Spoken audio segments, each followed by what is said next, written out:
He bought Tesla's new robot Maid, but was shocked when an alien girl showed up instead. He stands in the dim glow of the overhead light, shoulders tense, jaw clenched, eyes fixed on the sleek silver figure that has just entered his apartment. There's no initial greeting, no mechanical beep or welcome message, only silent, predatory grace as she crosses the threshold. The delivery manifest from Tesla said this was supposed to be the newest model in robotic domestic assistance, and AI-driven Maid with advanced cleaning and culinary protocols. Instead, he sees smooth metallic curves and an unsettlingly human face, pale skin, eyes that glimmer with an otherworldly light. Her stance is too poised, too aware, her gaze far from servile. He tightens his grip on the small data tablet in his hand. In his experience, the slightest anomaly often hides the greatest danger. Once, back on the front lines, he spotted an enemy infiltration unit just by the angle of its shoulders. Tonight, that same intuition screams a warning, telling him that this thing is no ordinary machine. She halts a mere step away from him, an air of silent challenge in the tension between them. A heartbeat passes, then another. She arches a brow, lips quirking in a faint smile as if amused by his scrutiny. "Check your weapon," she says softly, a voice liquid with confidence, carrying the barest undertone of mockery. "I can smell gun oil on you." He exhales but doesn't step back. Instead, he glances down, verifying that his sidearm remains strapped to his thigh.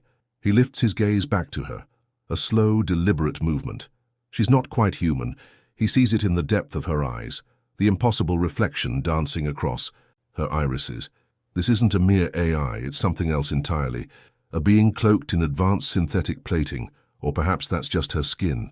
Without answering her words, he reaches out and attempts the simplest test, pressing the device's override button, meant for robot maids. The effect is instantaneous on standard models. Power down, forced compliance, or at least a mechanical, but nothing happens. She smiles wider, revealing the barest flash of perfect white teeth. "You really think that toy will tame me?"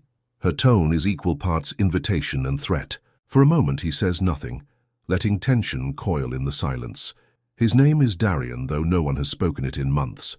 On official records, he's just an ex-commander with more kills than friends, a man living in a half-finished apartment with scars that run deeper than flesh. Battle taught him not to speak unless there's something worth saying. Instead of answering her question, he lets the data tablet clatter to the floor. She cocks her head, those luminous eyes narrowing. He still doesn't speak, letting her see the tightness in his posture. There's a faint hum in the air, like static electricity swirling around them, or maybe that's the effect of her presence. He steps closer, just a pace, a test to see if she'll react. She doesn't move away. If anything, she leans in slightly, as if daring him to come nearer. "Not a machine, are you?" he finally drawls, voice rumbling with suppressed tension. She lifts a hand to her chest, nails painted in some reflective substance that catches the overhead light. "Does that disappoint you?" He narrows his eyes. "I bought Tesla's best. Instead, you show up. I want answers." She shifts her weight, and in a blink, the motion reveals how graceful she truly is, like a predator uncoiling for the hunt. "And I want a place to hide," she says. "Guess we'll both be disappointed." His hand hovers near his thigh, where an automatic pistol remains concealed beneath his jacket. He could draw and fire in less than a second, but in that sliver of anticipation, he reads her posture again. No fear. She's not bluffing. There's something lethal coiled inside her. "I don't disappoint easily," he mutters. "Good," she counters, "because I don't do docile." Lightning quick, she darts forward. He responds in kind, palms snapping out to block whatever blow she means to land. Their limbs collide in a blur of motion, and for one heart-pounding instant, she meets his strength with an uncanny force. She's strong, stronger than a normal human. It takes a surge of adrenaline to push her back. He stabilizes himself, feet planted, scowl etched across his face. "You're fast," he admits. Her lips curl, that smile equal parts mockery and admiration. "And you're not an ordinary civilian. That's quite an interesting advantage." Silence again, thrumming with the promise of more violence. He wonders how he got roped into this. He spent years in the field, losing friends, losing his faith in everything but the next mission. The war ended eventually, leaving him with the restless urge to keep fighting. Now here stands a woman, alien, synthetic, something, right in his living room, and a part of him is more alive than it's been in years. The bouncer's eyes flick over the chip, scanning the data. Never heard of you. Darian's jaw tightens. Tell Riz that Darian's here, he'll understand. The bouncer sneers but presses a button on his wrist comm. After a tense moment, the earpiece crackles. The bouncer rolls his eyes, then steps aside with a grunt. Fine, but don't start trouble or I'll throw you out the hard way. Sky looks unimpressed as they pass through the door into a cramped hallway, pulsing with low bass music. Dim lights flash, revealing a maze of corridors that lead to private rooms. The smell of sweat, alcohol, and synthetic drugs permeates the air. Darian keeps his posture rigid, scanning for threats. At a corner booth near the back, they find Riz, a wiry man with metallic implants across his scalp and a pair of data ports on his temple. He lounges on a cushioned seat, flanked by two armed guards who watch Darian and Sky with hooded eyes. Riz barely spares them a glance at first, engrossed in a holo display dancing above his palm. Darian sets his hands on the table, leaning in. Long time, Riz. Riz looks up, his lips curling into a too-slick grin. Darian, old friend. You've been scarce. Owe me some calls. Darian doesn't return the smile. I need info on Ion Wolf. They've set up shop in the city and I want to know where. Riz narrows his eyes. Ion Wolf. That's a nasty bunch.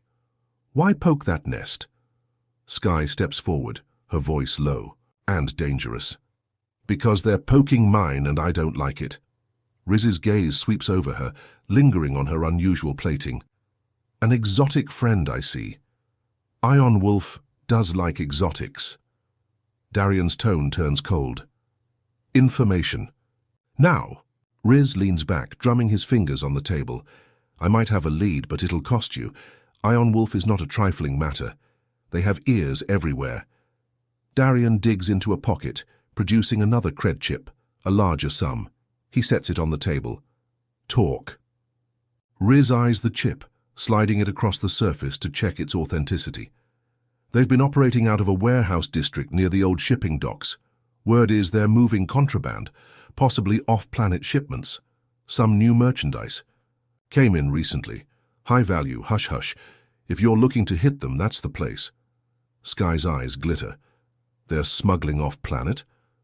Riz nods, tossing the spent holo screen aside. Likely. They do a lot of shady business. You can bet they're securing transport routes to wherever they plan to sell or dissect. Who knows with them? Darian clenches his fists. That's all I need. Riz offers a smarmy grin. Pleasure doing business as always, but if Ion Wolf finds out you got this info from me, we never spoke. Darian snorts, turning to leave. Sky lingers a moment, her gaze pinning Riz. The slick broker shifts uncomfortably under her stare. Then she follows Darian back through the pulsing corridor, the music pounding at their backs. When they step into the alley, the door slams shut behind them. Outside, the neon gloom feels almost oppressive. Darian glances at Sky. A warehouse near the old docks. That'll be heavily guarded. She rolls her shoulders, checking the rifle strapped to her back. Then we do a recon first, find a weakness, go in hard. He can't help but give a slight nod of approval at her straightforward approach. Agreed.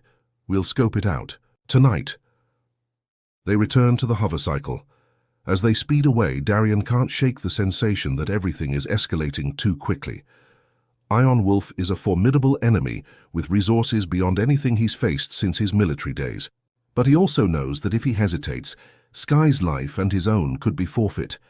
The only way to survive is to remain one step ahead, and a small, treacherous part of him relishes the thrill of being back in the fight, especially with an ally whose unpredictable nature both excites and infuriates him. They ride in silence, tension coiling between them like a charged wire. The night deepens and the city's glitter fades into sprawling docks where rusted cranes loom against the skyline. A cold wind off the water chills the air, carrying the scent of algae and industrial runoff.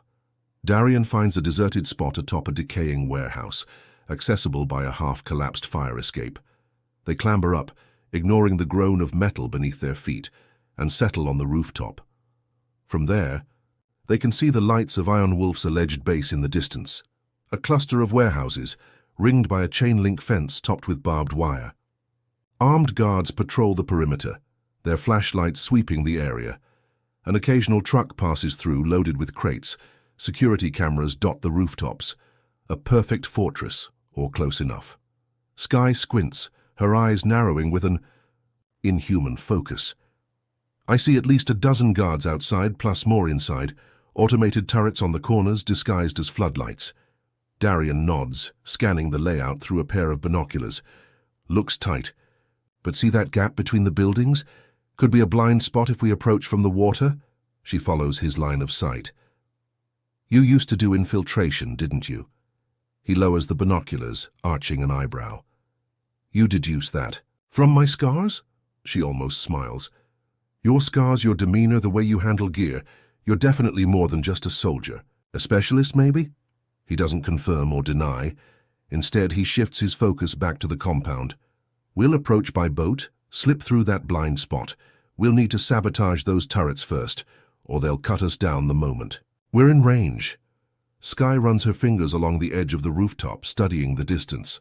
I might be able to scramble their systems with an EM pulse if I can get close enough. He looks at her. You can do that? She taps, her plating. It's part of my physiology. I can generate certain electromagnetic frequencies, but it drains me so I can't sustain it for long.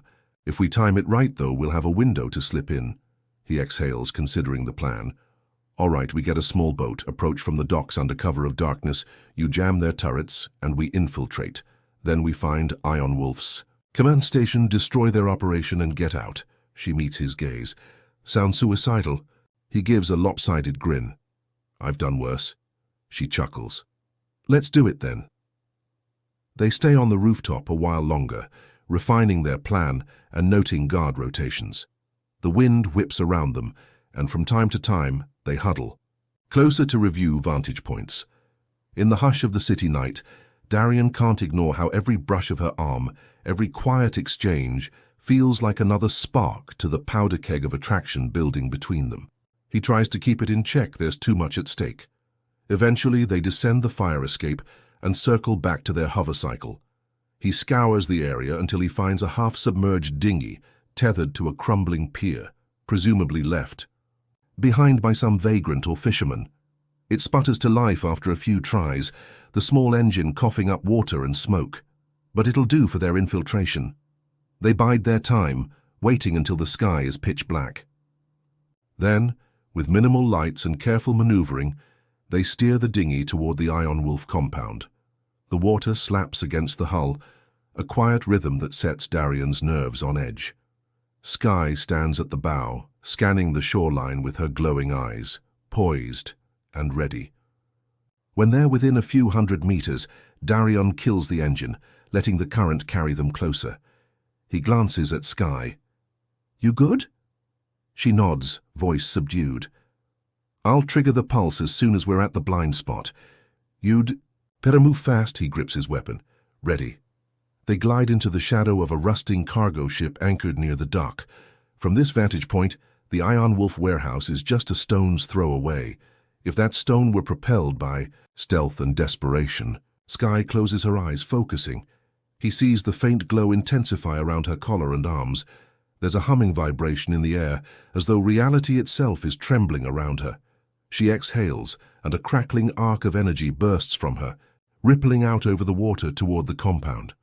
Lights flicker, the turrets shudder, and a few of the external floodlights pop in a shower of sparks. Almost immediately, the entire perimeter darkens. Guard voices shout in confusion. Darian seizes the moment, revving the motor just enough to get them alongside a concrete embankment. They leap onto dry land. Adrenaline surges through Darian. As he sprints toward the fence, Skye is right behind him, moving with inhuman speed. Within seconds, they reach a section of fence near the blind spot. With practiced efficiency, Darian cuts a gap in the chain link using a laser torch from his belt. Skye keeps watch, her rifle raised. Alarms begin blaring inside the facility, the system no doubt rebooting. They'll have only moments before Iron Wolf's men swarm. They slip through the fence, pressing themselves against the side of a warehouse. Heavy boots pound the pavement nearby, flashlights darting across the yard. Darian signals Skye to hold. When two guards run past, they dart forward, dispatching them silently. Skye choking one out with a swift grip around his neck, Darian jabbing the other in the temple with the butt of his rifle. They drag the bodies behind a stack of crates. He checks his handheld scanner, looking for a building that might contain Ion Wolf's central hub. A structure near the center of the compound pings with unusual power readings. "That must be it," he whispers. Skye nods, her breath slightly ragged.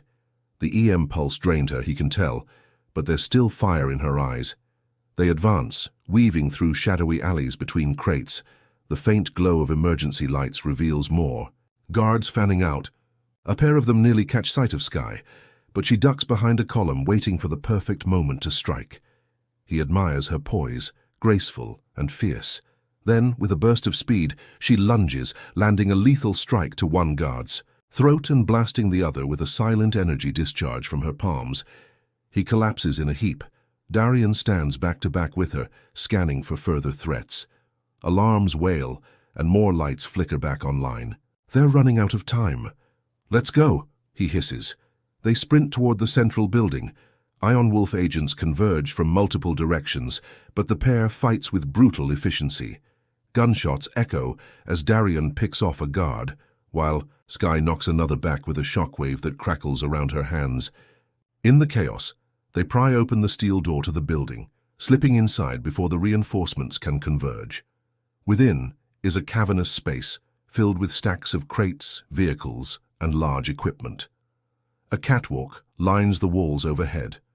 The smell of machine oil and ozone permeates the air. Darian motions for Skye to follow as he checks the data on his scanner. The power signature leads deeper into the facility. They hurry between crates marked with alien symbols. Darian can't read them, but Skye gives them a quick glance and murmurs, "Smuggled tech from off-world. High value." He grimaces. "Figures." Ahead, a makeshift control room looms, its tinted windows overlooking the warehouse floor.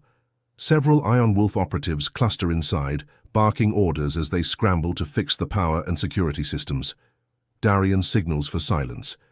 Together, he and Skye creep toward the control room door. He sets a small breaching charge, and they duck behind cover. The door explodes inward with a muffled thump, sending shards of metal flying. They storm in, weapons up. One guard fires, but Skye's reflexes are lightning fast. She twists aside, returning a pulse that knocks him unconscious. Darian tackles another, slamming him into the wall.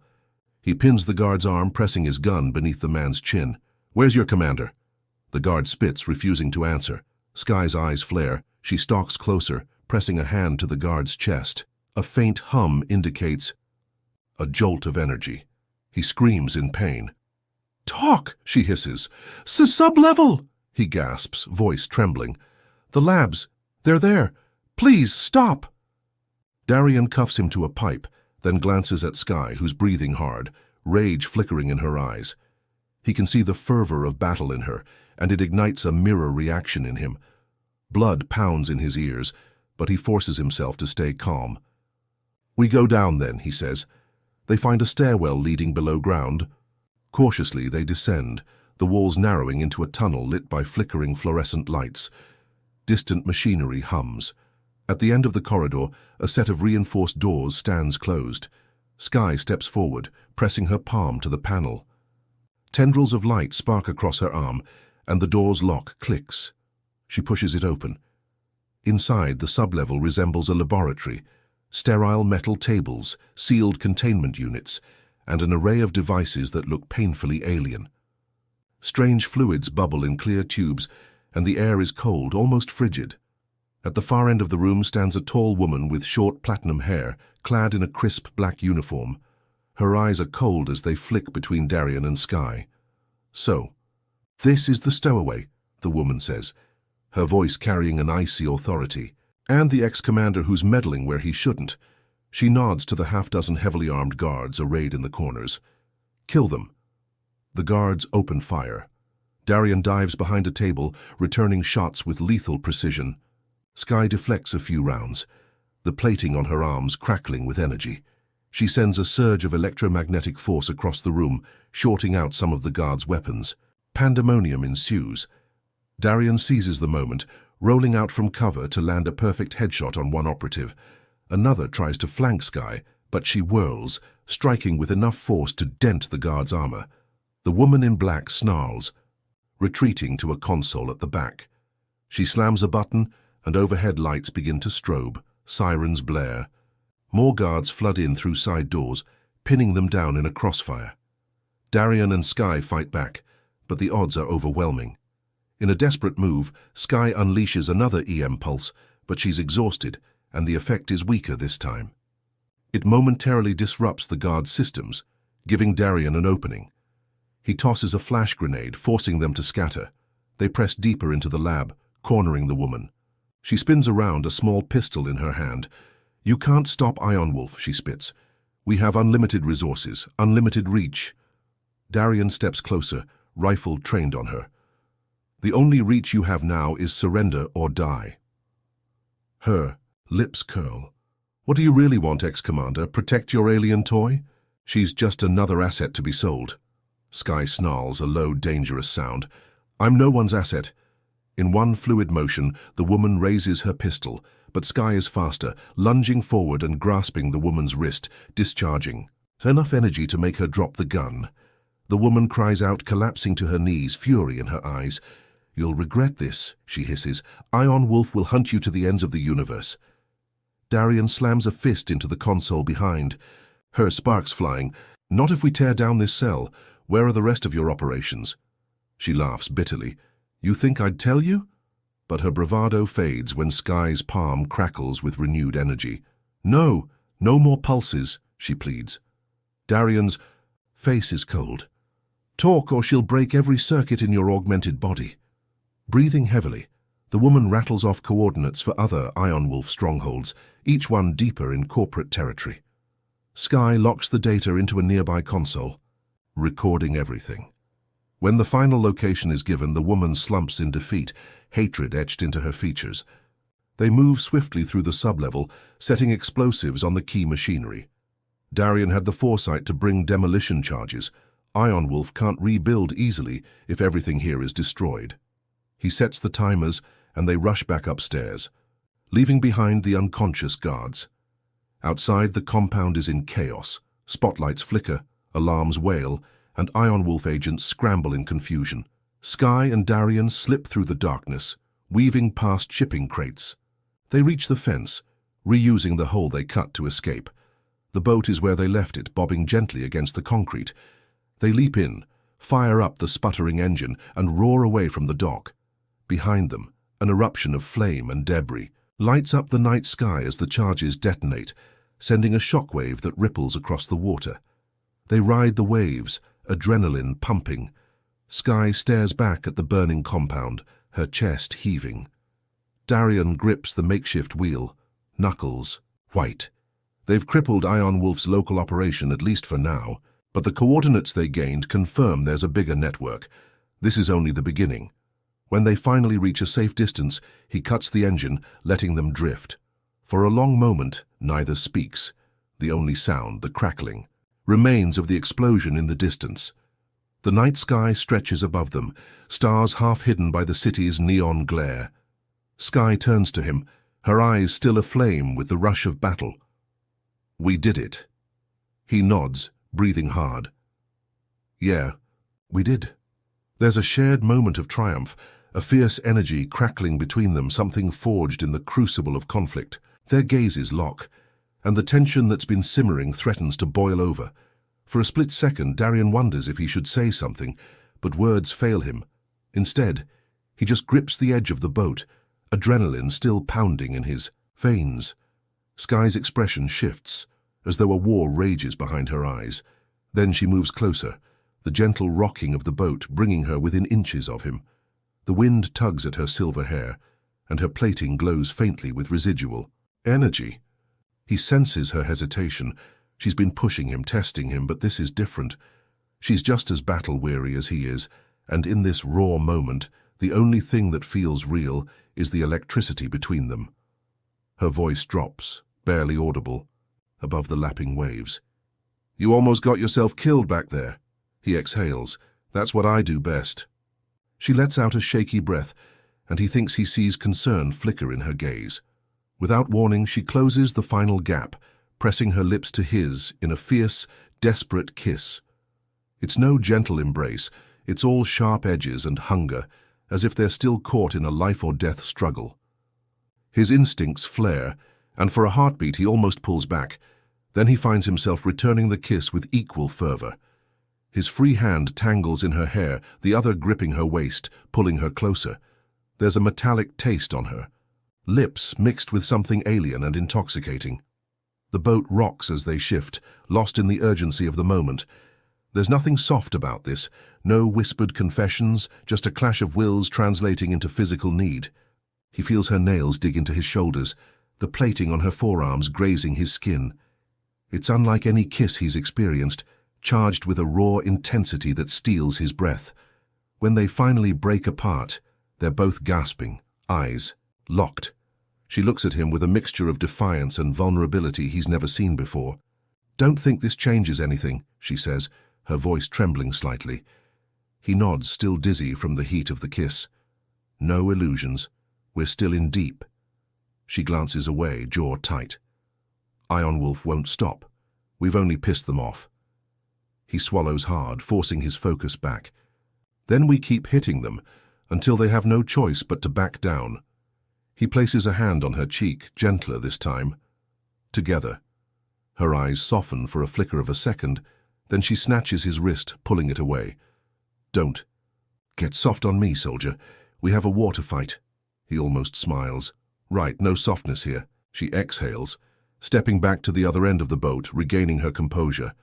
The chill night air wraps around them, tension lingering like a physical presence. Darian restarts the engine, steering them away from the flaming remains of the Iron Wolf facility. His mind churns with the knowledge of their next targets, the danger that lies ahead. But beneath it all, the taste of her lips lingers, reminding him that in this twisted alliance, there's more at stake than mere survival. He doesn't speak as they pilot the dinghy back toward the city. She remains silent too, each of them grappling with the surge of emotions that accompanied their desperate embrace. For Darian, it's been a long time since he felt anything beyond numb determination. Now conflicting desires and raw adrenaline swirl in his chest, and he can't decide if it's a blessing or a curse. By the time they dock, it's nearly dawn. He helps her off the boat, ignoring the way their arms brush, each touch sparking memory of the heated moment they shared. The city lights are dimming as the sky lightens, giving the world a dreary, washed-out look. They find an abandoned building, nearby to shelter in, away from prying eyes, at least for a few hours. Inside the structure's dilapidated walls, they settle on a dusty floor. Darian checks the time. Less than 2 hours until sunrise. Exhaustion creeps up on him, muscles aching from the fight. Across from him, Sky leans against a crumbling wall, eyes half-lidded. The tension between them hasn't dissipated. It's merely coiled, waiting to strike again. Finally, she breaks the silence. "You fight like someone who has nothing to lose," he grimaces, leaning his head back. "Because I don't really, but maybe that's changing." Her gaze sharpens. "Don't pin your hopes on me, Darian." He holds her stare, a grim set to his jaw. "I'm not. I'm pinning them on the possibility of destroying Iron Wolf. If we can do that, then maybe there's something else for both of us." She doesn't reply, her eyes sliding shut. Within moments, she appears to drift into a light sleep, or the alien equivalent. He remains awake, listening to the sound of her breathing, half tempted to reach out and brush the stray silver strands from her face. But he keeps his distance, unsure of where they stand. The memory of that kiss sits heavily between them, a reminder of passion unspoken yet undeniable. He shuts his own eyes, letting weariness claim him. For once, the nightmares of war don't haunt him as strongly. Instead, fragmented images of her eyes, her lips, her electric touch, swirl behind his eyelids. He's stepping onto a battlefield that isn't marked by lines of soldiers, but by the explosive clash of two strong wills. Part of him wonders if he's already lost. Another part The warrior in him welcomes the challenge. When morning breaks, through the shattered windows, the city hums back to life outside. He rouses to find her already awake, standing near the doorway, scanning the street. She glances over her shoulder at him, a question in her gaze. He stands, shaking off the stiffness, and nods. Without words, they slip back into the world, bound by necessity, intrigue, and a growing bond that neither can fully control. They have Iron Wolf cells to dismantle, and a debt of vengeance to collect on behalf of everyone caught in the crossfire of corporate and alien greed. It's an unlikely crusade, fueled by desperation and an undercurrent of desire that neither wants to admit. But for the first time in a long while, Darian feels the stirrings of purpose. He's not just surviving, he's fighting for something. And Skye, strange and dangerous as she is, seems to share that fire. They don't hold hands or exchange tender words as they move through the grey morning streets. Instead, they walk shoulder to shoulder, scanning every corner for threats. Anyone looking at them would see two lethal individuals united by some hidden cause, and though neither dares speak it aloud, each glance between them carries a silent promise. If they survive this battle, maybe, just maybe, there's something worth living for beyond the next fight. They spend the rest of the day gathering resources, planning their next strike. The coordinates gleaned from the Iron Wolf officer point to multiple sites scattered across the planet. Some are small outposts, others rumored to be large-scale operations. Skye pores over the data with an intensity that betrays how personal this is for her. Each location is a step closer to dismantling the network that threatens her life and countless others. They settle into another of Darian's hidden caches, a small basement beneath a derelict apartment block. It's cramped, musty, but secure. As they review maps and holographic schematics, she stands close enough that he can smell the faint, metallic tang of her skin. A coil of tension remains, lingering since that heated kiss on the boat, but they keep things professional, exchanging only necessary words about infiltration tactics and strike plans. He points to a location, a data hub in the city's financial district. It's heavily guarded, but if we can extract their files, we might expose Iron Wolf's entire chain of command. She nods. Exposure might be our best weapon. If we dump evidence of their off-world dealings onto public networks, we could turn half the planet against them. But they'll do anything to stop us. He looks up, meeting her gaze. That's a chance we take. Her eyes flick away, lips pressed into a tight line. You risk so much for someone you barely know. Why? He hesitates, not sure he wants to voice the tangled mess in his head. Finally, he settles on, because I can't stand by while scum like Iron Wolf profit from suffering, and because you're here, whether I like it or not. Her mouth quirks. You realize there's more to it than that. He exhales. Maybe. But does it matter right now? She studies him for a moment, then shakes her head. No. Right now we fight. They finalize their plan, each taking a short break to eat packaged rations. The hours creep by, and as evening falls, they prepare for the mission. Darian checks his weapons meticulously, loading armor-piercing rounds. Skye sits cross-legged on the floor, eyes closed, as if meditating. Faint pulses of light ripple across her plating, hinting at internal processes she never fully explained. When she rises, there's a renewed sharpness in her gaze. "Let's go," she says. He leads her back into the city, weaving through the labyrinth of alleys until they reach a vantage point overlooking the financial district. Towering skyscrapers pierce the neon sky, each building a fortress of corporate technology. But the data hub they need is hidden behind a facade of legitimate business, protected by Iron Wolf's clandestine security measures. In the darkness, they approach the perimeter, a high fence topped with electrified wire. Security drones buzz overhead, scanning for intruders. Skye presses against the fence, letting her hand glow with that same electromagnetic energy. The electricity in the wire sputters, short circuits. Darian cuts a quick hole with his laser torch, and they slip inside. Motion sensors dot the courtyard. She focuses again, her eyes narrowing as she sends out a low-level pulse. The sensors flicker, their data feed scrambled for a few precious seconds, enough for them to dart across the open space. They reach the base of the building, hiding in the shadow of a massive ventilation duct. Above them, tinted windows reflect the city lights. Darian checks his grappling launcher. "I'll go up first," he murmurs. "You follow?" She nods. He fires the launcher, a thin cable hooking onto the ledge of a second-story walkway. Pulling himself up, he braces against the ledge and signals for her. She follows with effortless agility, her limbs strong despite her slender frame. Together they ascend level by level, avoiding the main entrances. On the 10th floor they find a window leading into a deserted corridor. Darian slides it open, and they slip inside. The corridor is bathed in low emergency lighting. They move silently, checking each room. At last, they find what appears to be a server chamber bristling with databanks, the soft hum of cooling systems filling the air. A single guard sits at a console, half bored. Skye knocks him out with a swift chop, and Darian begins accessing the terminal. He inserts a data spike, a device designed to break encryption and copy files. "Cover me," he says. She stands guard by the door, rifle at the ready. The progress bar crawls painfully slow. Outside, faint footsteps echo.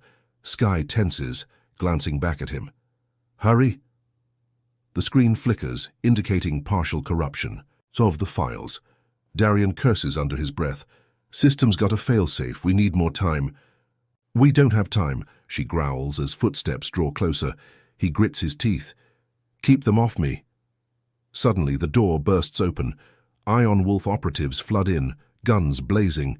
Skye dives, returning fire in a deadly ballet of acrobatic moves. Bullets ricochet off the server racks, sending sparks raining down. Darian keeps working, fingers flying over the console, forcing the data spike to bypass security measures. Alarms blare throughout the building, red lights flashing.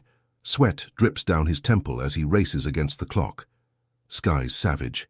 Efficiency barely keeps the guards at bay. An explosive round from the enemy hits the server tower next to her, blowing shards of metal everywhere.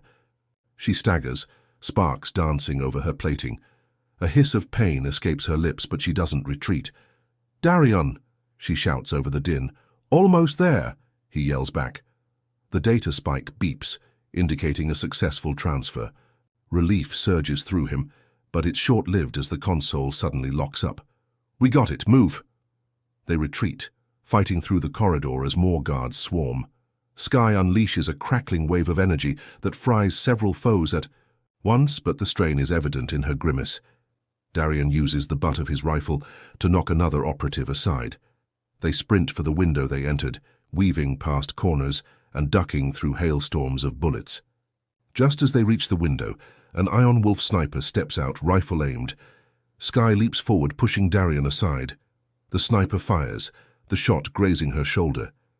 She winces, returning a pulse shot that sends the sniper crashing to the floor. Darian supports her as they scramble out the window, hooking onto the grappling line. Alarms echo behind them, lights flaring. They rappel down the building, hitting the ground at a run. Drones buzz overhead, scanning the area. Skye and Darian hide behind a parked cargo truck, panting.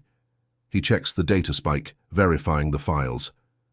"We got it," he says, breathless. "We have enough to expose them, assuming we can decrypt it fully."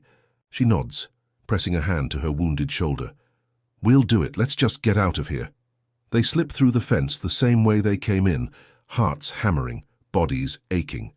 Once they're clear, they vanish into the labyrinth of streets, finally stopping in a deserted alley to catch their breath. Darian supports Skye as she leans against a wall, her face contorted in pain. He kneels beside her, carefully examining the wound. The plating is scorched, a nasty burn from the sniper's bullet. "We need to patch this up," she grimaces. "I'll heal, but it's going to hurt like hell for a while." He pulls a small medkit from his belt.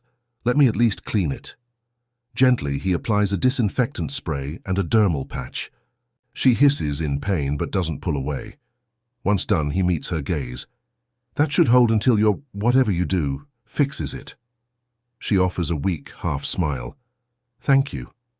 His hand lingers near her arm. He can feel the faint buzz of her physiology, even more pronounced now. Adrenaline still pumps through his veins. They're battered, exhausted, but alive. Without warning, the tension that's hovered between them snaps taut again. Their eyes lock and he swallows, recalling the fierce kiss they shared on the boat. Is this the moment it deepens, or do they push each other away once more? Skye stares back, breath unsteady. Then, with an air of defiance, she closes the distance, pressing her lips to his in a rough, urgent kiss. It's less frantic than before, but just as charged, as if the nearness of death has stripped away their remaining barriers. He returns the kiss, cradling the back of her head gently this time, mindful of her pain. Their mouths part, and she inhales shakily, resting her forehead against his. "This doesn't change anything," she murmurs, echoing her earlier words. He nods, heart pounding. "No illusions, but we're in this together." She closes her eyes, letting out a ragged breath. "Yes, together." They separate, tension still crackling. Without another word, he helps her to her feet. They have the data. Now they need to exploit it, finish what they started. And perhaps in the fires of that mission, they'll find the answer to whatever is brewing between them. A bond forged in conflict, painful yet irresistible. As dawn creeps over the horizon, they vanish once more into the city, carrying secrets. That could topple an empire of corruption. Their enemies have no idea what's coming, and neither do they fully comprehend the unstoppable force that the two of them have become. One thing is certain, the next battle will test them to their limits, both as warriors and as something that runs deeper, an inevitable collision of hearts they can no longer deny. They return to one of Darian's safest hideouts, a shuttered, old sub-basement beneath the city's old transit system. It's dark, dank and mostly forgotten by the outside world, perfect for decrypting the stolen Ion Wolf files without interruption. Skye winces with each step, but her natural resilience keeps her moving. Darian leads her to a makeshift workstation rigged with black market decryption software. It's slow, but it's all he's got. He inserts the data spike into the console. Lines of code flood the screen, locked behind multiple layers of encryption. He sets the software to work. "This could take hours," he mutters.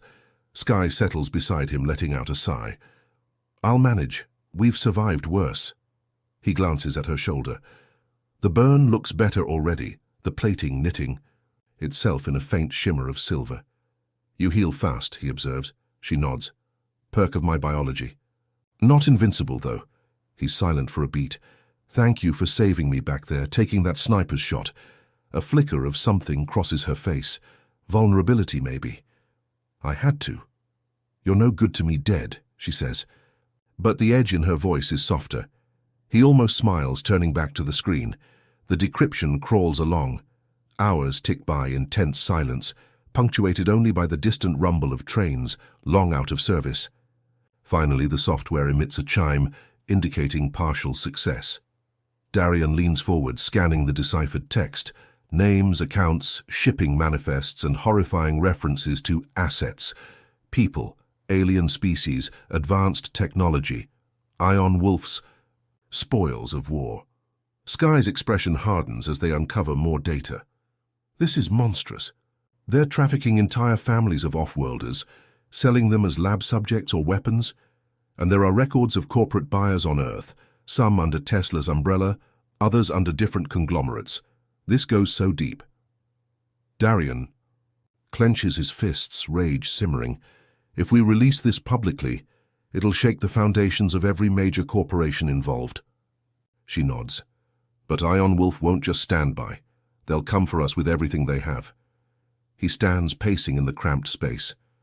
"Let them come. We'll expose them, and then we'll be ready." Skye eyes him. Revenge. He meets her gaze, a grim determination in his eyes. "Justice, for all the lives they've ruined, for what they would have done to you." She lowers her gaze slightly. "I've never believed in justice, but maybe this time." He moves closer, tension palpable. "We're going to end them." She lifts her head, resolve sparking in her eyes. "Yes, no more running." They spend the next day coordinating an anonymous data drop to key investigative journalists, activists, and some high-level authorities. The risk is enormous. Once they go public with the files, Iron Wolf will have no reason to hold back. They'll deploy everything to silence Darian and Skye. But waiting would only give Iron Wolf time to regroup and bury the evidence. The longer they deliberate, the more they realize their only option is to strike preemptively and publish the trove of evidence. As night falls, they finalize the upload. Skye's hands fly over the keyboard, inputting secure passcodes and randomizing distribution. Darian stands watch, pulse rifle ready. The moment she hits the final key, the data is unleashed onto the net. It's irreversible. Whatever happens next, the information is out there. They share a moment of taut silence, both waiting for the storm to break. Then the console pings with an incoming message, some backdoor reply from one of the recipients. The text scrolling across the screen reads like raw shock and outrage at the scope of Iron Wolf's crimes. Promises of public exposure, demands for accountability. Skye releases a shaky breath, as if this is the first time she's believed that real change might be possible. Darian tightens his grip on the rifle. We need to move. Once Iron Wolf sees the data leak, they'll triangulate our position fast. She nods. Where to? He thinks of Jareth, the contact who helped them before. Jareth might have a safe place for us off-planet. If we can get to a spaceport and slip out before Iron Wolf locks it down, we might escape the worst of their retaliation. Skye cocks her head. Escape? I thought you wanted to fight. He exhales. We just did. We exposed them. The fight will continue, but if we stay here, we'll be hunted day and night. We can do more damage from the outside. Regroup. Plan bigger strikes if needed. She hesitates, glancing around the dingy basement that served as their shelter. All right, let's go. They gather their gear, destroying any evidence of their presence. When they emerge onto the street, the city is eerily quiet. Tension crackles in the air, as if the entire metropolis is holding its breath. News drones whiz overhead, broadcasting frantic updates. Darian catches snippets, shocking revelations of corporate collusion, images of strange alien contraband, calls for official investigations. Iron Wolf's name is suddenly on every feed, and the city reels with outrage. He and Skye keep their heads down, moving through the back alleys until they reach a transit hub where they can catch a shuttle to the Orbital station. It's risky, but they have no choice. As they approach, they see a heavy police presence, checking identification. Iron Wolf might have infiltrators among them, or they could be real law enforcement responding to the scandal. Skye's eyes narrow. We'll never pass the ID checks. Darian nods. Then we find another way. They slip around the side of the transit station, following maintenance tunnels that lead to the ship hangars. It's a labyrinth of sealed doors, overhead catwalks, and clangs of distant machinery. Security cameras line the corridors, but Skye uses her pulse to short them as they pass. At last, they reach a wide cargo area where smaller spacecraft are loaded. Darian spots a mid-sized freighter being serviced by a handful of dock workers. It bears no corporate markings, possibly a freelance hauler. We could stow away there, or try to commandeer it. She raises a brow. Commandeer? You mean steal? He sets his jaw. Yes, unless you have a better idea. She smirks. Let's do it. I'm good at infiltration. Moving swiftly, they slip behind a stack of crates. The dock workers pass by, oblivious. With the press of a button, the cargo ramp lowers, and they hurry aboard the ship. Inside, the cargo hold is cluttered with containers. They hide among them, waiting for the engines to power up. Darian checks the flight console from a hidden vantage. It's set to depart soon, likely to a nearby orbital station. Perfect. Minutes later, the engines hum to life. They can hear the pilot exchanging clearance codes with the tower. Then, with a lurch, the freighter lifts off, thrusters roaring. Skye grips a support beam, expression taut. Darian steadies her, ignoring the jolt of closeness that passes between them. Once the ship stabilizes in flight, they move deeper into the hold. They discover an access ladder leading to the main deck. Carefully they climb, guns at the ready. The corridor is empty. Skye's eyes sweep the area, scanning for life signs. She nods, indicating that the pilot is likely alone in the cockpit. They creep forward, each footstep measured. At the cockpit door, Sky quietly overrides the lock. It slides open to reveal a startled pilot. An older man, wide-eyed, he jolts upright. "What the hell?" Darian levels his rifle. "Sorry, friend, we need a lift." The pilot's hands rise, fear etched on his face. "Who are you?" Sky steps forward, voice calm but firm. "We don't intend to harm you. Just keep flying to the orbital station and let us disembark. We'll be gone, and you can claim ignorance." The pilot's gaze darts between them. He's no fool. He can sense they're dangerous.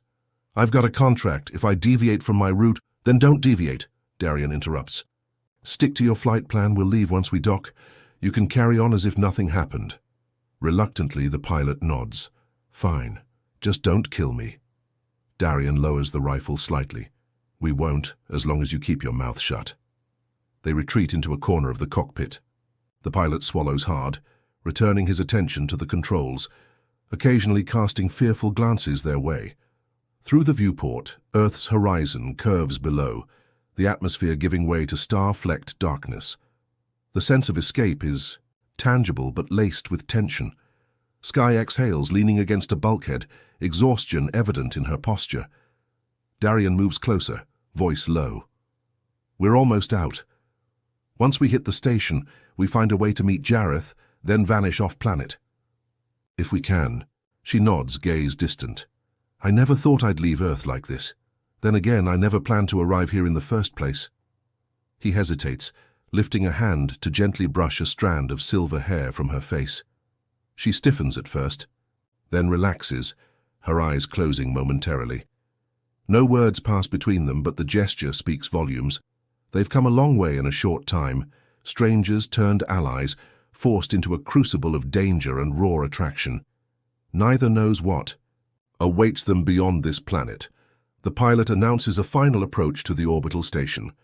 Gravity shifts as the ship aligns with the docking bay, thrusters firing in short bursts. Sky and Darian prepare to disembark, checking weapons and gear. As soon as the outer hatch opens, they slip away into the station's bustling corridors, leaving the pilot behind, visibly relieved. The station is a hub of activity. Traders, tourists, corporate suits, and mercenaries all milling about. News screens plaster the walls, broadcasting the Ion Wolf scandal that's rocking Earth's power structures. Sky catches sight of a broadcast showing riots outside corporate offices, demands for accountability. She exhales, a strange mix of satisfaction and fear crossing her features. "Darian, look," she murmurs. He glances at the screen, seeing footage of protests, police lines, outraged citizens. Ion Wolf's logo is displayed in bold. This is bigger than they imagined. The entire planet is in an uproar. Security forces scramble, and corporate stocks plummet. Ion Wolf has retreated underground, but the fallout has just begun. A beep on Darian's wristcom draws his attention. Jareth's coded ping. He leads Sky through the throng, weaving, toward a quieter docking corridor. They find a small maintenance room where he can access a secure line. Jareth's image appears on a flickering holo display. "Darian, you madman," Jareth says with a hint of admiration in his voice. "You really set the world on fire. Ion Wolf's in chaos. The corporations are reeling, and there's a price on your head that could fund a small country." Darian smirks. "Glad to hear we made an impact. Any chance you can get us off station, somewhere safe?" Jareth nods. Tapping at his console. "I've got a contact in the Outer Rim, someone who owes me favors. A cargo ship leaves in a few hours, heading for a remote colony. No questions asked. I'll send the details." Sky moves into view. "Thank you," she says quietly. Jareth looks at her, eyebrows raised. "The infamous alien. Heard rumors, but good to see you're still breathing." "Watch each other's backs out there," Darian grunts. "Always do." Jareth provides the rendezvous coordinates, then the holo blinks out. Sky shifts her weight, glancing at Darian. "A remote colony, huh? Doesn't sound glamorous." He shrugs.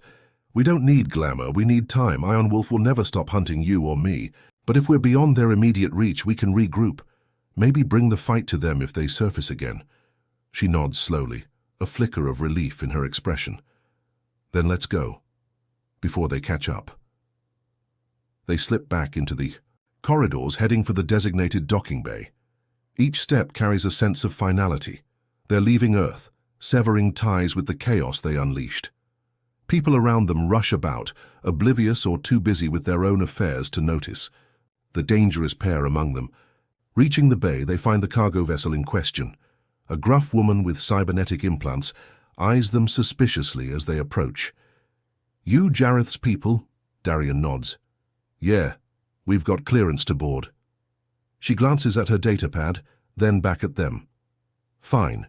We depart in 10 minutes. Stay out of the crew's way, no questions and no trouble."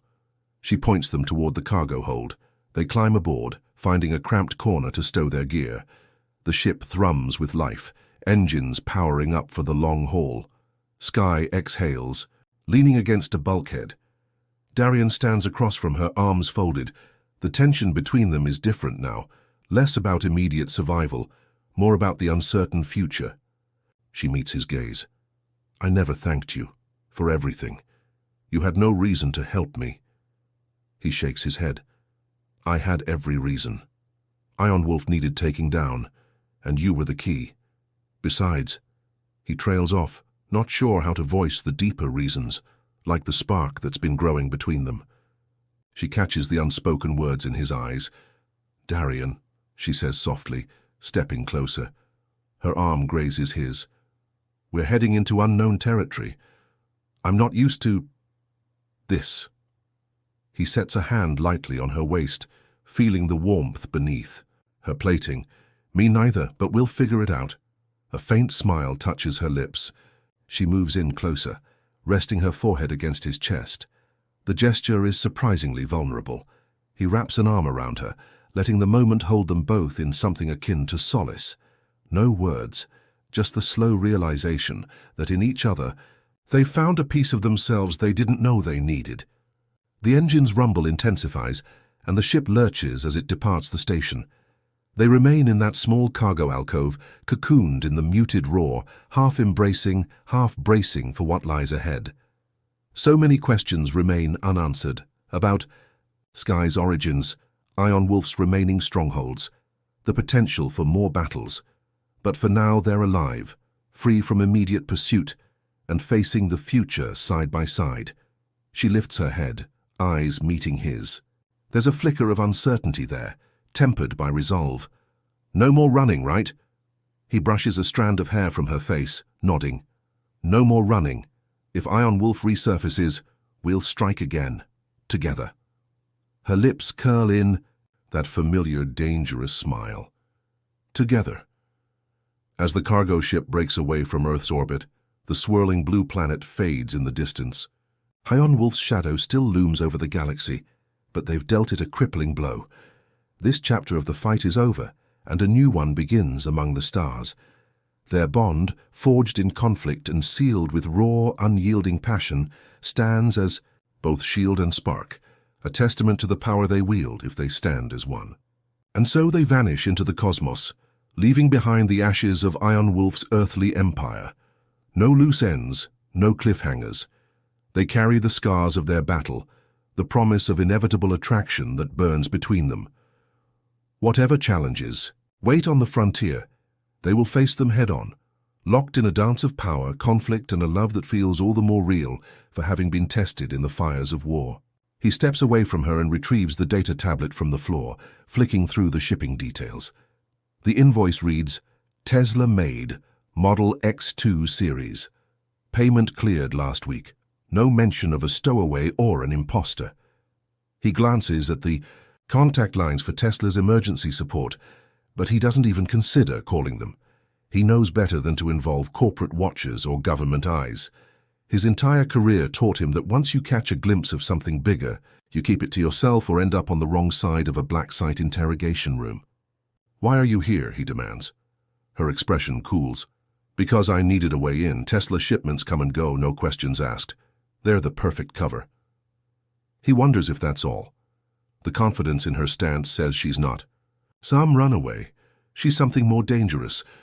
And that draws him in despite himself. And now, she says, "I'm stuck with you." A flicker of annoyance crosses her face. "Unless you plan to kill me, But you won't. He raises a brow. You sound sure of that? She folds her arms across her chest, that sleek silver-white hair sliding forward over one shoulder.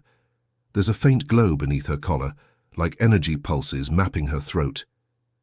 You're too curious. Your eyes betray you. He snorts softly. You think you know me. Enough to see you're desperate for a cause, she says, tone sharp as a blade. You can hide behind your cool stares and that scar on your chin, but inside you want something to fight for. His hand moves reflexively to his jaw, fingertips, grazing the old scar that spans from the corner of his lips to his chin. He earned it in a close-quarters fight on Helion Station. She's reading him too well, and that makes his blood heat with something he can't define. Frustration, curiosity, maybe even a tinge of desire. That notion is absurd, of course. Yet he can't deny that her presence commands attention like gravity. He backs off, pivoting on his heel. The living room is sparse, a single couch, scattered datapads, and the faint hum of neon city light beyond the windows. If you're going to stay, he mutters, you follow my rules.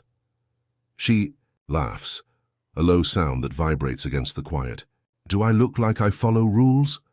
His lips twitch, almost a smirk. You will tonight unless you want a bullet in your skull. Her gaze flickers, not with fear, but with cold, calculating interest. Oh, I'd like to see you try. That's the only reason I haven't torn through you yet, you realize. I'm curious if you can back up all that hardness in your eyes. Something in him stirs at the challenge, a primal part that's lain dormant. For a fleeting moment, the tension between them feels less like a standoff and more like a twisted form of attraction. He forces himself to ignore that reaction.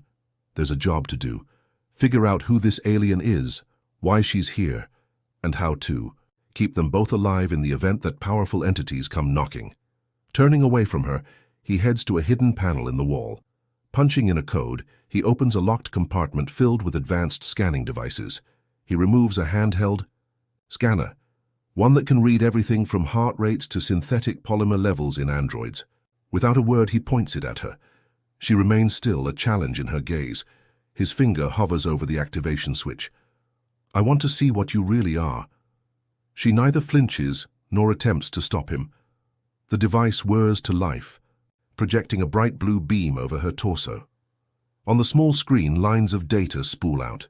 He scans across the text, and his eyes widen. Biological readings, but not entirely human. There's an odd electromagnetic signature that no normal organic being should have. She's laced with technology, or maybe something that surpasses mere engineering. Interesting, he murmurs. You're hiding behind some adaptive plating, or is that your skin? She says nothing, letting him see a faint shift in the readouts. Her body temperature spikes in certain places, forming patterns that are all wrong for a human baseline. It's as if her skin can shift at will, adjusting to the environment.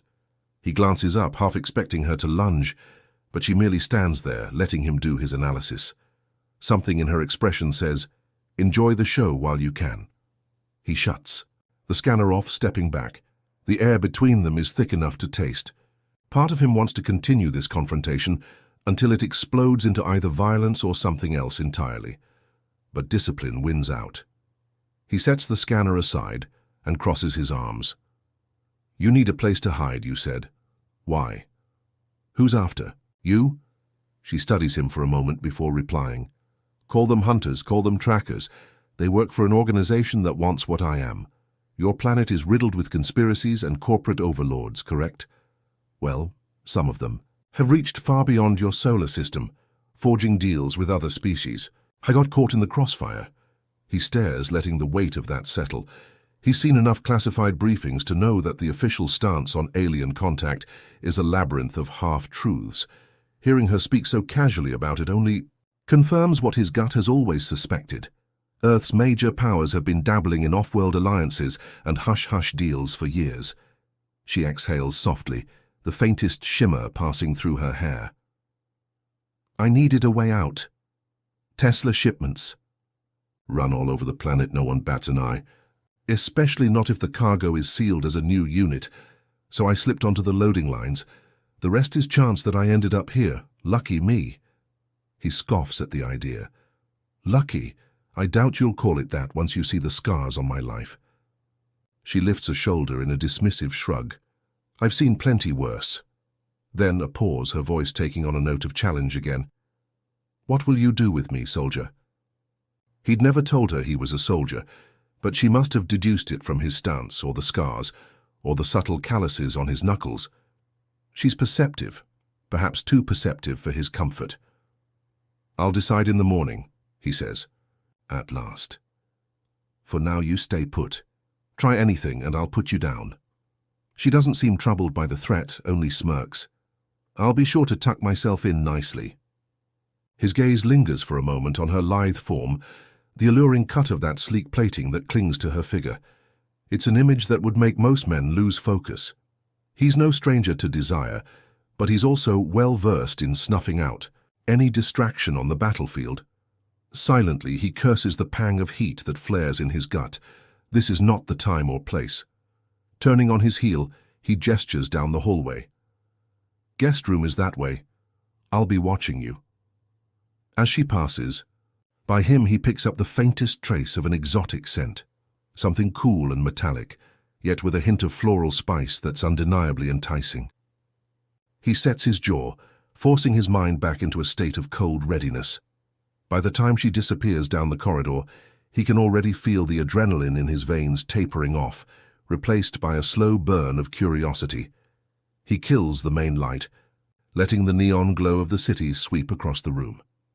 This was supposed to be a mundane purchase, a simple convenience to help him cope with life outside the war. Instead, he's brought home an alien fugitive. He wonders if there's a name for this kind of fiasco. Maybe fate has a twisted sense of humor. Slumping onto the couch, he taps a silent command into the panel on his wrist, activating security, systems, motion sensors, micro-drones, scanning for any sign of tampering. He half expects her to tear through the walls and vanish into the night, but somehow he suspects she won't. She took a risk coming here, which means she needs him. That might be the only thing keeping him alive right now. He stares into the darkness, mind-churning. Part of him wants to march down that hallway, force the truth out of her. Another part wants to keep his distance, treat this like any mission, gather intel, identify threat, neutralize if necessary. But a buried spark of fascination stirs in his chest. She intrigues him in a way he can't remember feeling in years. It's a dangerous feeling, and he knows better than to trust it. Eventually he shuts his eyes, though he doesn't truly sleep. His senses remain on alert, ears straining for even the slightest disturbance. The city hums below, vehicles whirring. Through the streets, distant horns echoing. But his mind keeps drifting to her. The shape of her silhouette, the lethal grace in each movement, the defiance in her eyes when she dared him to make a move. He's fought countless battles, faced enemies across galaxies, yet tonight he feels as if he stepped onto a battlefield for the first time. And despite all caution, a part of him craves the next skirmish with her. When he finally does slip into a light doze, it's with one hand curled around the pistol at his side. Dreams come in half-formed flashes, vivid and unsettling. He sees her eyes glowing in the dark, hears her voice calling him soldier, feels the press of her body as they tested each other's strength. He jerks awake more than once, sweat beading on his brow. The night drags on, yet morning feels like it arrives too soon. Rising stiffly, he checks the security feed. She remains in the guest room, door shut, sensors indicating minimal movement. Good. He readies a strong black coffee, ignoring the pang of hunger in his gut. There's no time for breakfast. He needs clarity before anything else. Once the cup is in his hand, steaming and bitter, he unlocks the guest room door and steps inside. She's already up, standing near the small window that overlooks the city sprawl. The morning light illuminates the contours of her plating, highlighting every curve, making her look both angelic and predatory. She turns when she hears him, that faint, enigmatic smile returning. "Morning, soldier," she says. He doesn't rise to the bait. "Got a name?" She leans her head back, letting silvery hair slide over her shoulder. "Call me Sky," she replies, her tone surprisingly casual. That's the closest translation to what I'm called back home. He eyes her for a moment, considering pressing further. But some instinct tells him not to reveal how interested he is. Darian, he says simply. Darian, she repeats, testing his name on her tongue as if tasting it. Then she glances at the coffee in his hand. You going to offer me one? Of those? He hesitates, then extends the mug. She raises a brow and a subtle smirk tugs at her lips. You think I drink that? He shrugs. Worth a shot. She steps closer, her presence almost intoxicating. Instead of taking the mug, she wraps her fingers around his wrist and brings the cup to her lips. She sniffs at it, then sips. Her gaze remains locked on his face the entire time. There's a moment of charged silence before she takes a second. Sip, a thoughtful tilt to her head. Not bad, she says, releasing his wrist. He tries to ignore the lingering warmth on his skin. Clearing his throat, he steps back. We need to talk, he says. About the hunters, she asks casually, or about that spark you keep trying to smother? He scowls, ignoring the second part. About why I shouldn't turn you in.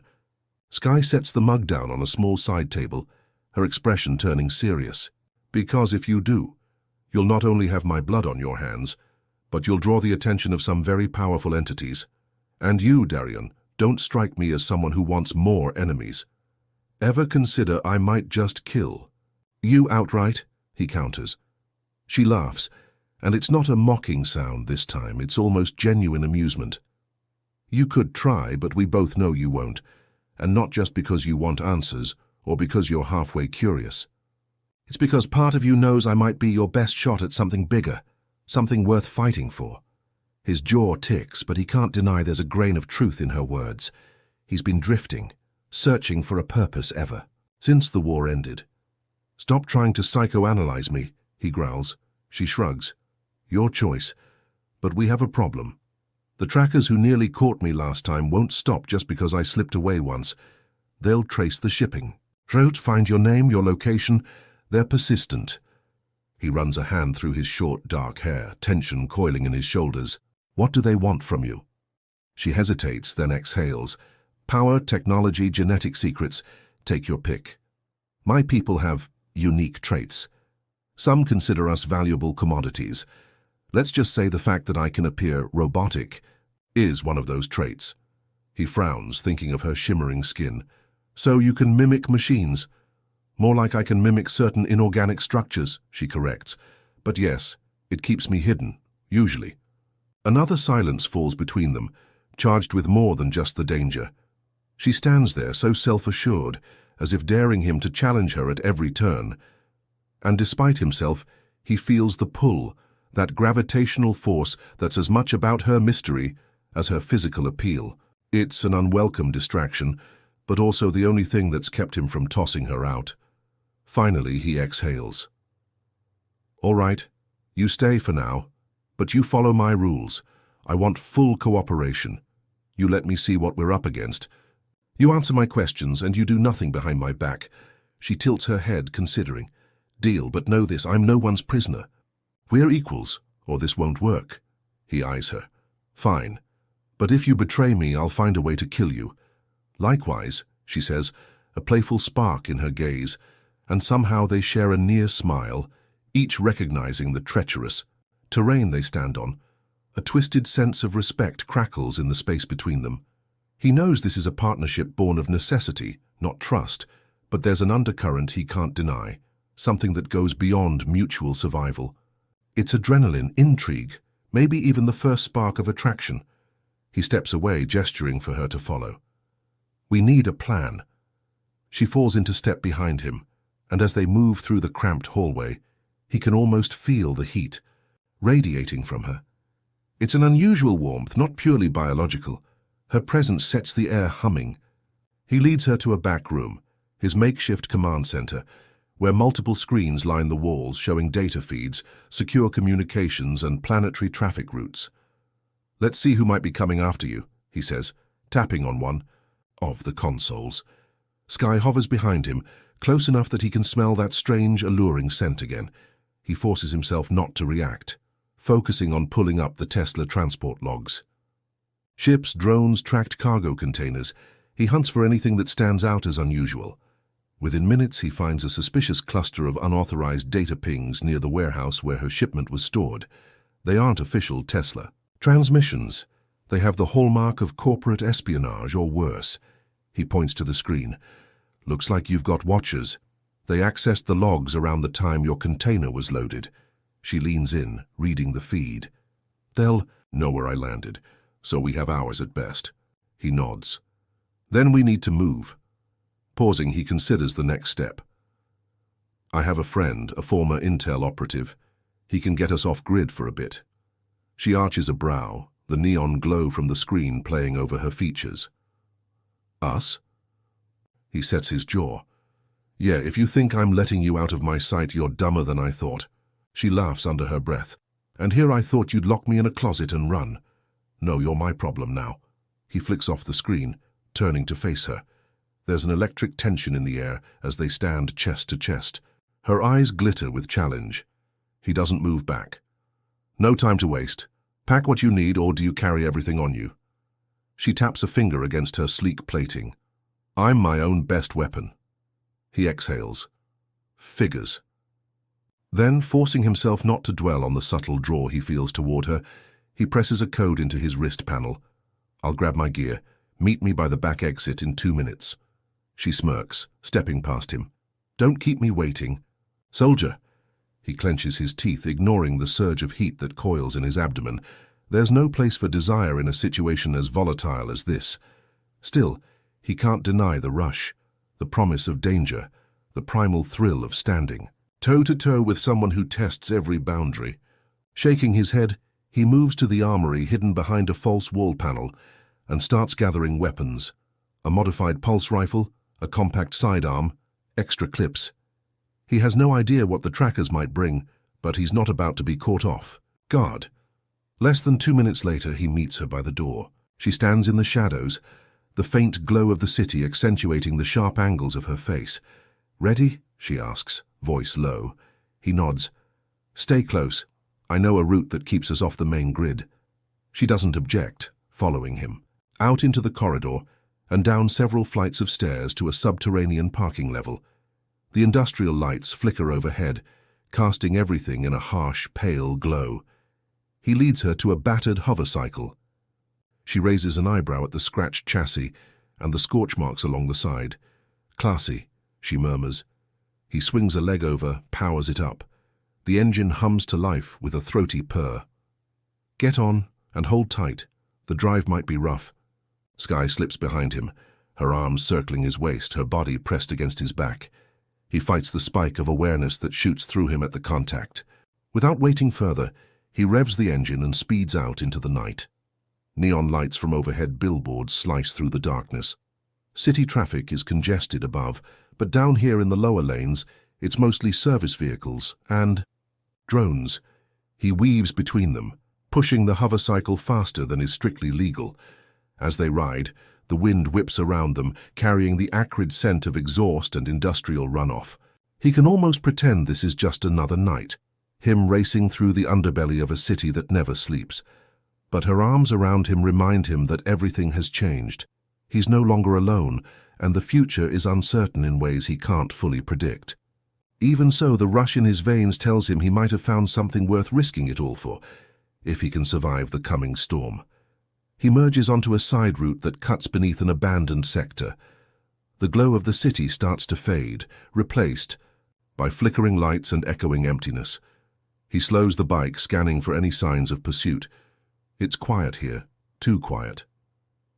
Skye notices, her grip tensing slightly around his waist, and he senses her wariness. Something off, she whispers. He nods, coasting to a stop behind a crumbling concrete barrier. Killing the engine, he listens. The hiss of leaking pipes, the distant hum of broken street lamps. Nothing else. We'll go on foot from here, he says quietly. My friends, safe house is a few blocks away underground.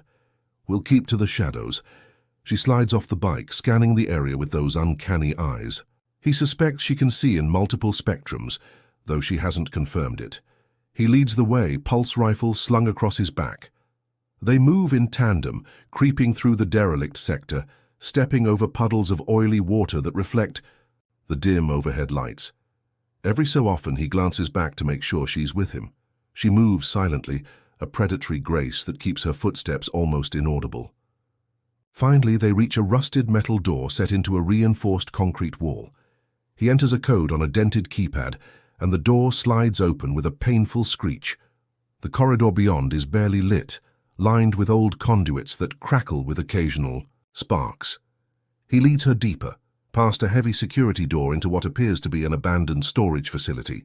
At the far end, there's a hidden panel that slides open to reveal a small chamber outfitted with basic living equipment, cots, supplies, and computer terminals. She steps inside, eyeing the cramped space. "Cozy," she remarks dryly. He drops his gear on a nearby table. "It'll do." The man who set this up was paranoid but thorough. "We should be off any surveillance grids here." Skye moves around the room, running her fingers over the rough walls. "So what's our next step?" she asks, turning to face him. He turns, meeting her gaze. For a moment he's struck again by the strangeness of her beauty. She could almost pass as human if not for that subtle glow in her eyes and the seamless plating that covers her arms and torso. "We wait," he says.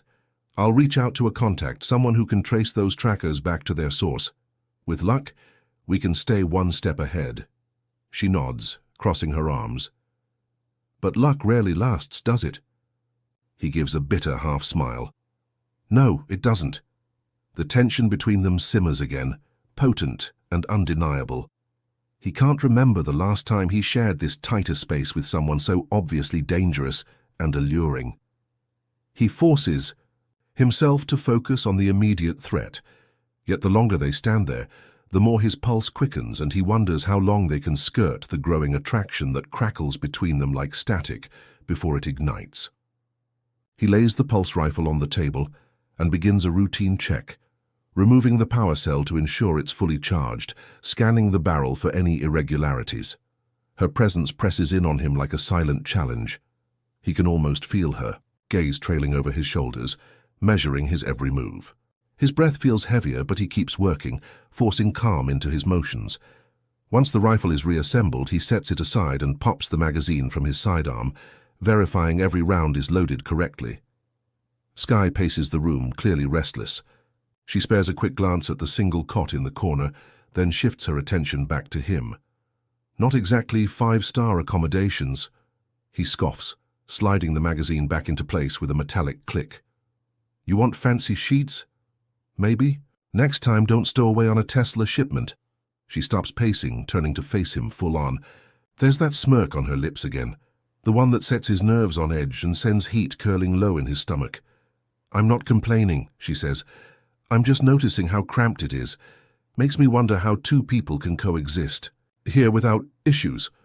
He steps forward, crossing the small space until he's inches from her. The metallic hue of her form catches the dim light, giving her an almost ethereal glow. "We'll manage," he says softly. "I've had worse." She tilts her head, eyeing him. "Always so stoic, aren't you?" He shrugs, unflinching. "I've learned to keep my emotions in check. Saves trouble." Her lips twist into something that isn't quite a smile. Emotions are trouble, or so they say. He doesn't deny it. Instead, he glances at the console where he needs to input a secure line to his contact. "I'm going to call in a favor. If they pick up, we can figure out who's after you and plan our next move. Stay quiet." She arches a brow but doesn't argue. He moves to the console, powering it up with a faint hum. The screen flickers, lines of code scrolling by as he initiates a deep encryption channel. She comes closer, peering over his shoulder, and he can't help but notice her proximity. Warmth radiates from her body, though he can't tell if it's purely biological or something else. He shakes off the distraction, focusing on the comlink. A moment later, the screen connects, revealing an older man with graying temples and sharp eyes. "Darian?" the man says in a hushed tone. "Damn. I thought you'd be off the grid. For good." "Good to see you too, Jareth," Darian replies, keeping his voice low. "I need a trace. Something big. Possibly corporate involvement. Maybe more." Jareth's eyes narrow, flicking over the readouts from Darian's console. "So you always bring me the tough ones. All right, send me what you've got. Darian transmits the data he pulled from the Tesla transport logs.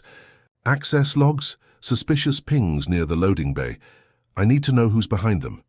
There's a pause as Jareth scans the file. I see, this is ugly.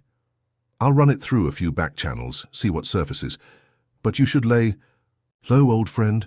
Some of these signatures look borderline paramilitary or corporate black ops. Darian's gaze drifts to Skye, who watches in silence. Yeah, that's what I figured. Let me know as soon as you get anything. The older man studies Darian's face, then adds quietly, You watch yourself, looks like you've got a real mess on your hands. Darian just nods. Thanks. Then he cuts the link. Skye steps around to face him. So? He exhales. We wait. If Jareth can't trace them, no one can. She sets her hands on her hips, glancing at the cramped living area. Great.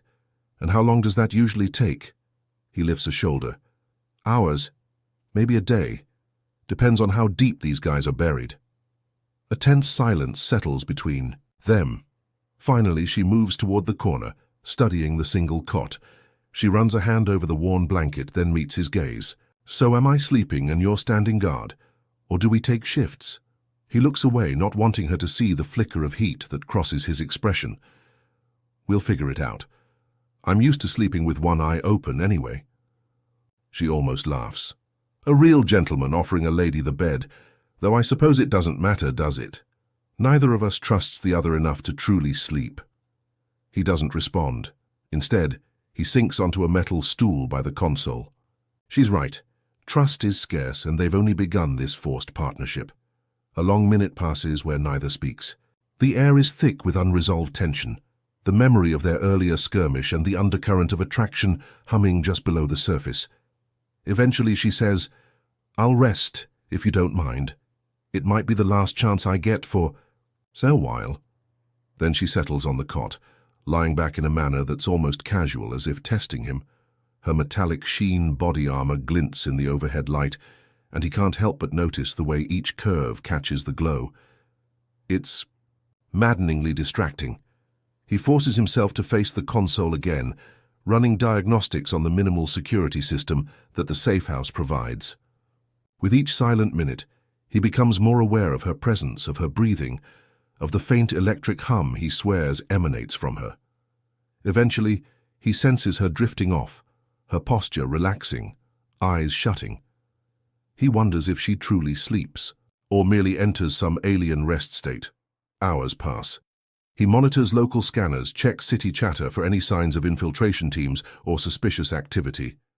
It's surprisingly quiet. That in itself worries him more. Eventually, fatigue gnaws at him. He hasn't properly slept in 2 days, but letting his guard down feels impossible with her right there. Yet something about her presence lulls him, a paradoxical comfort in having another capable warrior by his side. Against his better judgment, he allows his eyes to close, just for a moment. He's not sure how long he dozes, but a sharp click from the corridor jolts him awake. His hand flies to his sidearm. He whips around, scanning the room. The door is still locked, and there's no one in the hallway. It was probably just a loose pipe or an old electrical circuit. Heart pounding, he stands, crossing the space to check the corridor. Empty. He turns back to see Skye sitting up on the cot, watching him intently. Paranoid? She asks, her voice husky from rest. He scowls. It's kept me alive so far. Rising, she glides across the room, stopping a short distance from him. We're trapped in here like rats, waiting for your contact. Is that your plan? He squares his shoulders.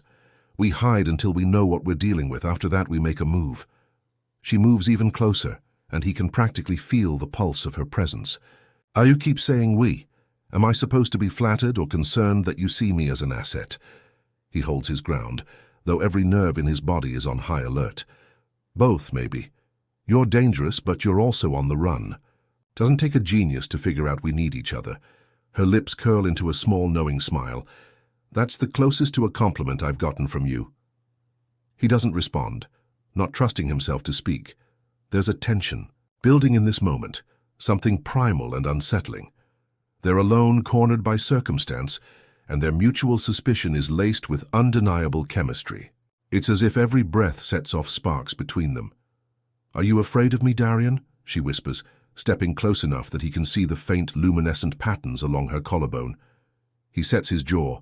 "I don't do fear," he lies. "I do caution." She tilts her head, the faint glow in her eyes intensifying. "In my experience, fear and caution go hand in hand." He exhales, forcing himself not to let his gaze dip over her form. "Then call it whatever you want. I won't let my guard down." She lifts a hand, lightly tracing the scar on his jaw. He tenses, but he doesn't pull away. A thrill of adrenaline zips through him at the contact. Her skin feels warm, a little too warm, and the faint buzz of her alien physiology is like a static current that travels straight into his bloodstream. "You've fought a lot," she says softly. "I can see it in your eyes. You wear death and violence like a second skin." He almost laughs, though there's no humor in it. "Takes one to know one." She nods, letting her hand fall. The corner of her mouth quirks. "We're not so different then. Both of us are survivors." Silence stretches, thick enough to choke on. Finally, he steps back, though part of him regrets the loss of contact. "Don't psychoanalyze me," he repeats, turning away. She lets out a quiet breath. "Fine. Then let's talk about something else." He crosses his arms, keeping a safe distance now. "Such as?" Her gaze flickers to the door, then back to him. "Our next step once your contact calls. If these trackers are half as dangerous as I think, we can't just hide forever. We'll need resources, a plan, maybe allies." He stiffens at the thought. "I don't have many allies left." She gives him a level look. "Then maybe it's time you make some new ones." He says nothing, returning his attention to the console. Minutes drag on, and she resumes pacing the cramped space. Every so often, he steals a glance at her, noting how her muscles tense, how her eyes dart to every corner, as if expecting an ambush at any second. She's as high-strung as he is, maybe more. At last the console chimes. He almost lunges for it, pressing the receive button. Jareth's face appears again, tension etched into his features. "Darian, you still in one piece?" Darian nods, curtly. "What did you find?" Jareth glances away from the screen, then back. "You're dealing with a Black Ops group called Ion Wolf. They're rumored to have off-world connections, some hush-hush deals with extraterrestrial factions. Their data signature matches the logs you sent. If they want your friend, they won't stop." Darian's gut twists. Ion Wolf. He'd heard rumors back during his service. An organization that specialized in trafficking highly valuable biological and technological entities. Sky would be the perfect prize. "Location?" Jareth shakes his head. "Hard to pin down. They're mobile, they have safe houses all over, and they have deep pockets. If they know where you are, you need to move." Sky edges closer.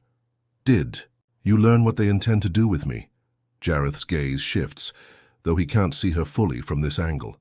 "They sell to the highest bidder or keep you for their own experiments. Either way, it's not pleasant. Look, I've got limited time to talk. Just know that Ion Wolf has eyes everywhere, especially in the corporate sector.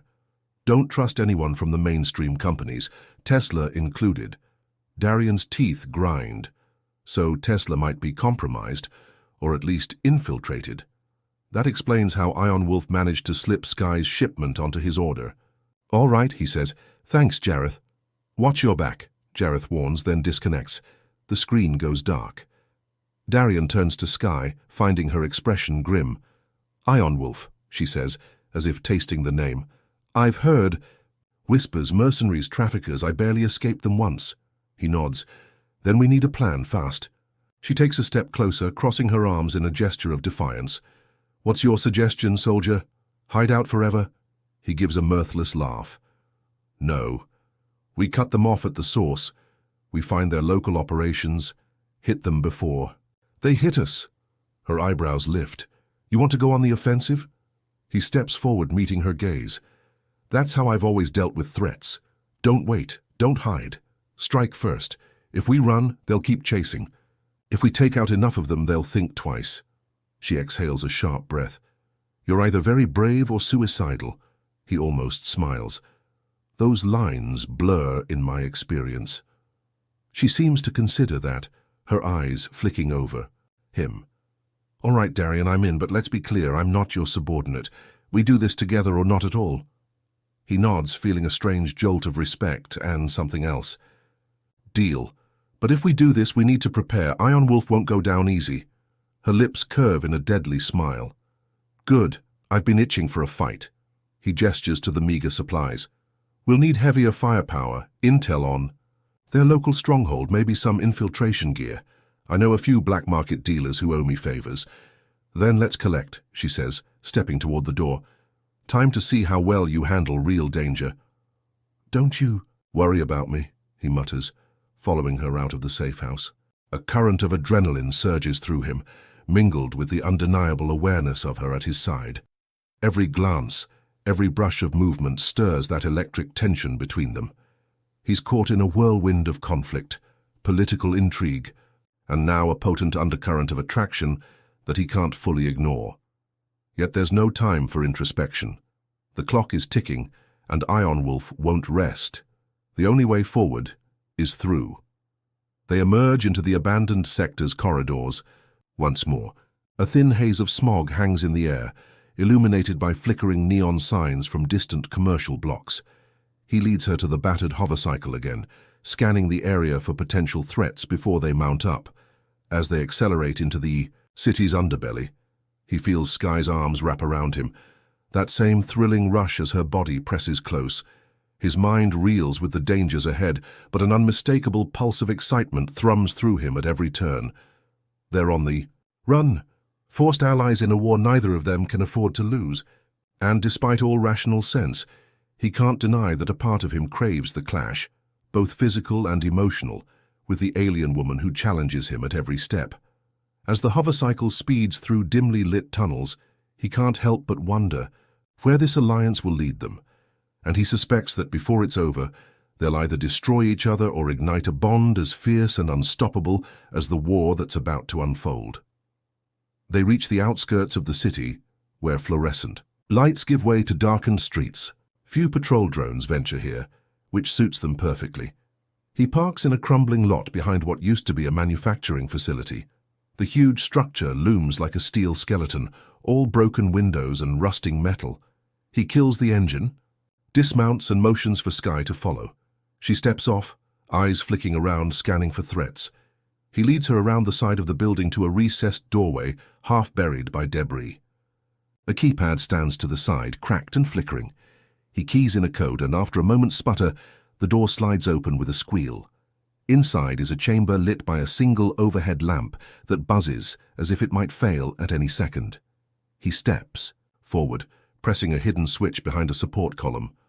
The wall to their right grinds open, revealing a concealed space filled with weapon crates and metallic racks laden with gear. "Welcome to one of my stashes," he says, stepping inside.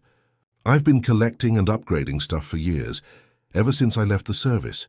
Sky moves past him, running her fingers over the barrels of various weapons. Pulse rifles, compact railguns, old-fashioned ballistic firearms, and crates of ammunition.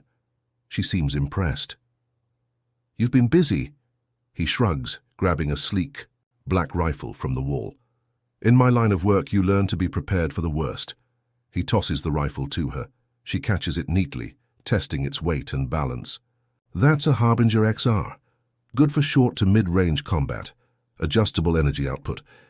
She checks the sight, a faint smile tugging at her lips. "Might do the trick against Iron Wolf's goons." He rummages through a crate, pulling out body armor plates. "These won't fit you perfectly, but it's better than nothing. Slip them over your skin or plating, whatever it is." She eyes the armor, then glances down at herself. "I can adapt my surface to accommodate it. Don't worry about shape." He nods, tossing her a set of plates. She attaches them with surprising ease, the metal edges blending with her own. Plating. The effect is disconcertingly seamless. He can't resist a fleeting, appreciative glance at how she looks. An alien warrior, lethal and poised. He shakes the thought away, focusing on the mission. "We need intel on Iron Wolf's local base of operations," he says, loading magazines into a large duffel. "They might have a hub or safe house. If we can sabotage it, draw them out, we can take the fight to them on our terms." She slings the rifle over her shoulder. "I assume you've got a lead?" He grimaces. "A black market broker named Riz. He deals in weapons, information, anything for the right price. He'll talk to me if I push the right buttons. But he's slippery." Her eyes flick with intrigue. "Then let's not give him room to slip away." He hefts the duffel. "Let's go pay him a visit." Outside, the air is thick with the stench of industrial waste. He secures the stash, reactivates the false wall, and they head back to the hovercycle. This time she rides behind him with the Harbinger XR slung across her back, watchful as they move deeper into the city's criminal underbelly. Neon signs shimmer overhead, advertising everything from illicit cybernetics to questionable pleasure dens. This is a part of town where the law holds no sway, and no one asks questions unless they're paid to. They park in a narrow alley, the walls on either side scrawled with graffiti and bright hollow adverts flickering in and out. A single door at the alley's end leads into a run-down club. He glances over his shoulder. "Stay close. Riz usually keeps a few armed thugs around." Sky scoffs softly. "I can handle myself." He can't argue with that. They approach the door, and a bouncer, some heavily augmented brute with glowing red cybernetic eyes, blocks their path. "Private party?" the bouncer grunts. Darian reaches into his jacket and pulls out a small cred chip. "We're on the list.